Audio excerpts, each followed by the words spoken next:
Ayan po mga kabayan, welcome po muli sa ating panibagong update dito po sa South Luzon Expressway Toll Road 4 dito po sa area ng San Miguel, San Pedro at Macban Interchange mga bayan, ating silipin. At bukod pa dyan mga bayan, atin rin pong sisilipin itong portion dito mga bayan. Ayan ayan, itong portion na ito mga bayan. Ito na yung sa Ayala, no? Ayan, so sa portion na ito mga bayan, itong area ito, atin pong silipin kung ano na po yung progress rito sa area. Ayan yung bundok, hiniwa na. Ayan, no? At yan po yung geothermal sa bandang kanan natin mga kabayan. Ayan, ito na po yung package A, no? So ito yung pinaka-entrada ng SLEX. Ito yung Santo Tomas Interchange. Ayan po, masisilayan natin dyan mga bayan, no? Ayan, papunta rito. Ayan, paakyat rito mga bayan. So itong portion na ito, atin pong ipapakita ngayon sa ating drone shot. At dito rin po sa bundok na ito mga kabayan. At doon rin po sa portion ng Macban area. Dahil tuloy-tuloy na po ngayon doon ang gawa mga kabayan. Ayan po yung San Antonio, San Miguel. So itong portion na ito mga bayan sa Barangay San Miguel. Ayan. Ito yung putol na ngayon ipapakita natin sa ating drone shot. Itong portion na ito mga bayan. No? Ayan. Itong gilid ng Mountain View Homes Subdivision dito po sa Barangay San Pedro. Dahil itong kabahayan na ito mga bayan, yan, was out ito sa baba, was out po ito mga bayan. Kaya yan po ang ating ipasilip sa inyo sa araw ito, sa araw Miyerkules Santo, April 16, 2025. Paki-like, share at subscribe naman kay Porca Studio. Hindi man sikat pero nag-aabot ng balitang tapat. Sana all. Ito na po mga kabayan, yung mga kabahayan na natanggal mga kabayan. Isang exclusive subdivision po ito na ngayon po ay tinanggal na yung mga kabahayan dahil matatamaan sa SLEX Toll Road 4. Dito po sa Barangay San Pedro, Santo Tomas City, Batangas mga kabayan. Ayan po. Patawid dyan sa isang barangay road. So itong tinambakan na ngayon ng lupa mga kabayan, maraming bahay rito. Isang subdivision po ito mga kabayan. Ayan po. Sa gawing kaliwa natin, ayan po. May mga unit pa dyan mga kabayan. No? Medyo mataas-taas na rin yung tambak.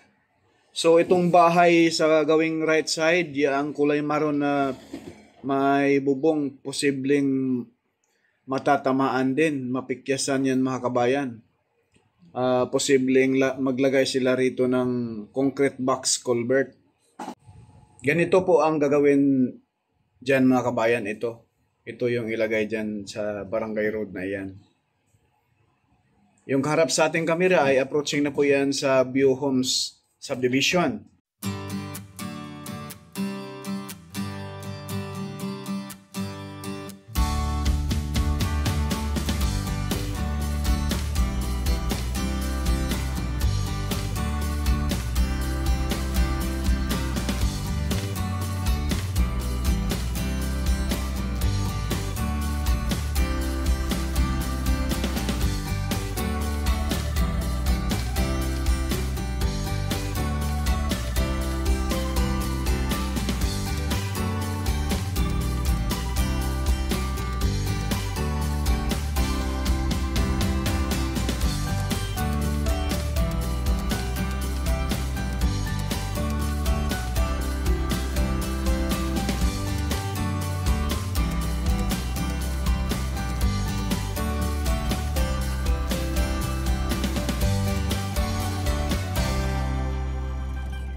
Sa gawing kanan mga kabayan, yung subdivision, ayan, yan na po yung View Homes subdivision.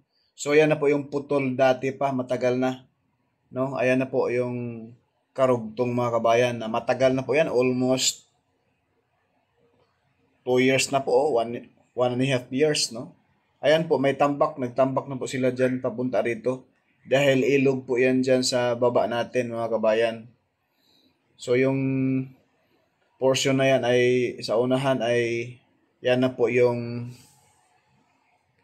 Barangay San Bartolome at San Antonio, no? At yung baba natin, ayan na po yung alignment.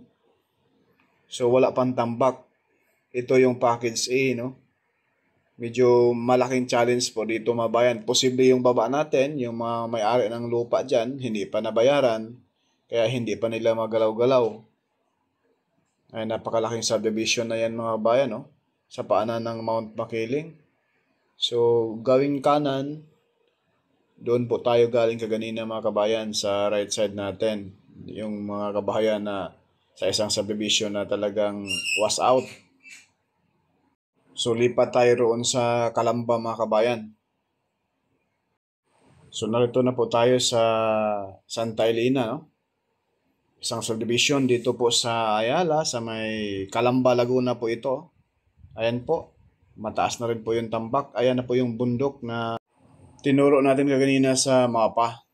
So, paspasan na po rito at masisilayan po natin yung grabe na yung heavy equipment dito. Dito na po tambak. Dahil sa package B, mula Macban papuntang San Pablo Interchange hanggang Tiaong ay ano na po mga kabayan.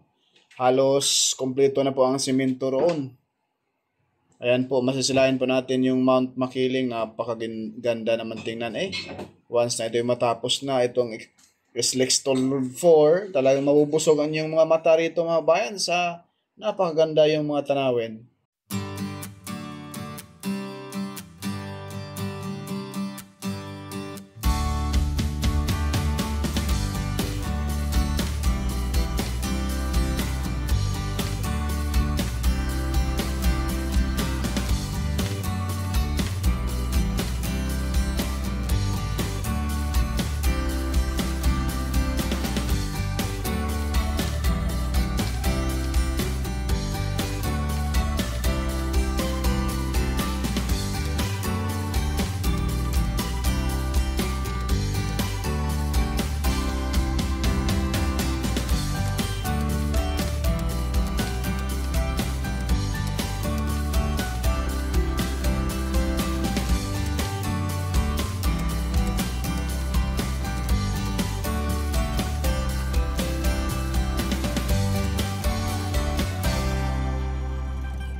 Kapag galing ka ng Maynila mga kabayan, yan na po yung araw. Papasok ka rito sa SLEX Toll Road 4. Diyan sa may mga tambak na lupa dyan, yan na po yung circle, no? Yan na po yung pinaka Santo Tomas interchange, pinakaunang interchange, package A po yan mga bayan. Dito po sa mismong sako po ito ng Calamba, Laguna mga kabayan. Yang ginagawang interchange dyan. Nakakapagtataka po bakit Santo Tomas interchange. Sila lang po nakakaalam dyan, no? Yung management nitong SLEX. So, ngayon mga bayan, ay ang baba natin ay magkakaroon din po rito ng concrete box culvert, no? Ayan na po yung baba. Kaya paspasan na po yung gawa kahit Miyerkules Santo. Tuloy-tuloy yung gawa. So yan lang po muna mga kakabayan, yung ating latest update rito po sa SLEX Toll Road 4, Package A. Mula rito sa Calamba, Laguna to Barangay San Pedro, Santo Tomas City, Batangas. Forecast studio hindi sikat pero nag-aabot ng balitang tapat. God bless po sa lahat.